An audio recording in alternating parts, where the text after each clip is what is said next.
Pois ben, 7 da tarde, domingo dos títeres, día fantasticuloso. Temos carpas por todos lados, pero non nos fan falta, pero estáse a mar de gusto, está a Alameda ateigada de xente, Mercadiño, Carpaón, Alameda, Praza do Concello, Campo da Petanca, Casa da Torre, Paseo da Xunqueira e itinerantes. E agora, que non sei pa onde ir, fago o xesto que máis se fai no día dos títeres. Cal é o xesto que máis facemos no día dos títeres? Este. Claro, e agora empeza, tal, perfecto. Campo da Petanca, veña, hai uns franceses ali que o fan très bien, très bien. Moi ben, pois estamos con Paz da compañía Pelele, ¿no? Sí. Que está con el espectáculo Au bout du fil. Au bout de fil. Au bout du fil, ¿qué significa? Bueno, yo la he traducido en español como pendiente de un hilo. Muy Sí. bien. ¿Y qué tipo de manipulación hacéis en este espectáculo? Pues de hilo.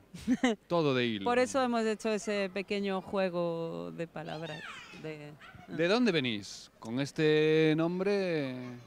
De Toulouse, la compañía está en Toulouse, aunque yo soy originaria de Madrid, que ahora parece que tengo acento cuando hablo y eso y parezco una extranjera, pero ¿Cuánto tiempo llevas allí? casi 20 años. Ya eres Claro. allí prácticamente, ¿no? No, pero bueno, no soy de ninguna parte, digamos. ¿Primera vez que estáis en Sí. Redondela? No, ya hemos estado en otras ocasiones, sí, hemos venido quizá la última vez hace 6 años. Con un espectáculo de Don Cristóbal, un espectáculo de marioneta de guante. Ajá. Sí. Y ahora cambiasteis de tercio, nuevo Hicimos espectáculo. Y otra técnica, sí. Muy bien, ¿cuánto Sí. tiempo lleváis con este espectáculo? Tiene menos de un año, bastante nuevo, sí. Sí, es un bebé. Es un bebé, está todavía creciendo y... Pues es una maravilla que podamos verlo crecer aquí en Redondela. Y ya por último, ¿qué destacarías de este festival con respecto a otros que pueda haber por España, por Europa, por el mundo? Pues la simpatía, sin duda alguna. La simpatía de todos los que organizan, su generosidad. Es una gente, vamos, maravillosa y espero que consigan seguir haciendo el festival, que tiene mucho éxito de público.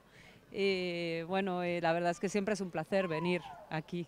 Claro que sí, Sí. todo gracias también a las compañías que venís a hacer grande este festival. Muchísimas gracias, te dejo que vayas a respirar, a relajarte Vale, muchas y a gracias. prepararte para la próxima función. Mucha mierda. Gracias. Acabas de salir de aquí, de estas cabezas, ¿qué hay ahí dentro? Impresionante, hay un títere que súper realista, parece que te mira, te asusta un montón, está moi ben feito. Pero que son verdad. pequeniños. Non, é a tamaño casa real. Ah, pero unha persoa Sí, é adulta... como, parece unha señora bella, Mm. sí, que está cos ollos pechados e de repente te mira cuns ollos vermellos e asusta un pouco. Pero de medo. Sí, intimida. Ti crees que eu me podo meter aí? Sí, eu penso que sí. Ou Deberías unha- probalo, polo menos. Sí? Sí. Vale, pois veña, convencíchesme, vale? Estamos con Luis Crespo, director do festival Así sí. Así sí, Ah, home, onte mandamos regar un pouquiño porque os titiriteros levantamos moito polvo e ante os milleiros de espectadores que íbamos a ter hoxe vamos regar un pouco, entón onte fixemos un pouco unha regada xeral. Como no Vicente Calderón. Algo no? así, No algo así, descanso, exacto. regamos. Bueno, que, como vai? Cal é o balance por agora? Bueno, a verdad que penso que os espectadores e a organización deseaba ter un día de sol e penso que por ambas partes temos un éxito, tanto de pasalo ben, de compartir o teatro como punto de encontro, e bueno, un festival en condicións como é o Festival Internacional de Títeres de Redondela. E fora parte do que xa todos sabemos da programación itinerante, dos espectáculos, tanto de rúa como de sala, estas novas propostas que levan pouquiños anos ou incluso que este é o primeiro ano, como están a funcionar? Eu penso que ben a resposta hoxe da ruada de convertir a todos os espectadores en xirafas e facer un percorrido pola Farrapada, que é un sitio fermoso, pois a verdade é que é unha experiencia para a organización e para os espectadores, e a verdade é que funcionou moi ben. Logo temos tamén dentro o...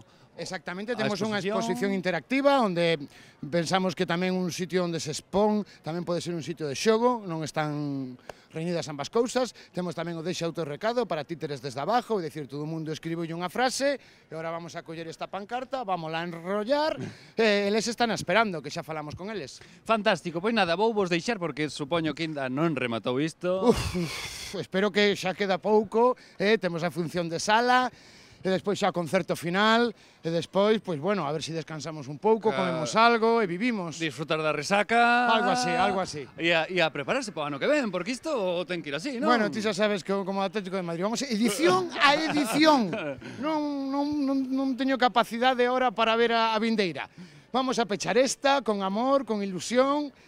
O futuro xa o miraremos. Perfecto, encántame. Pois nada, moitas grazas, Luís Crespo, director do Festival Internacional de Títeres da Redondela. Bueno, moi ben, e o domingo xa son as 9:30 da noite, están dentro na función de sala, a derradeira do festival deste ano. A saída ainda hai festa, porque ainda van tocar, pero xa podemos ver como están recollendo. Redondela queda un pouquiño triste. Que vai quedar triste Redondela se para semana temos a Coca e despois temos o Entroido de verán e despois unha chea de cousas, pero o Festival de Títeres é único. Ata o ano que ven, que xa é a 18ª edición. Que ganas, que ganas, que ganas!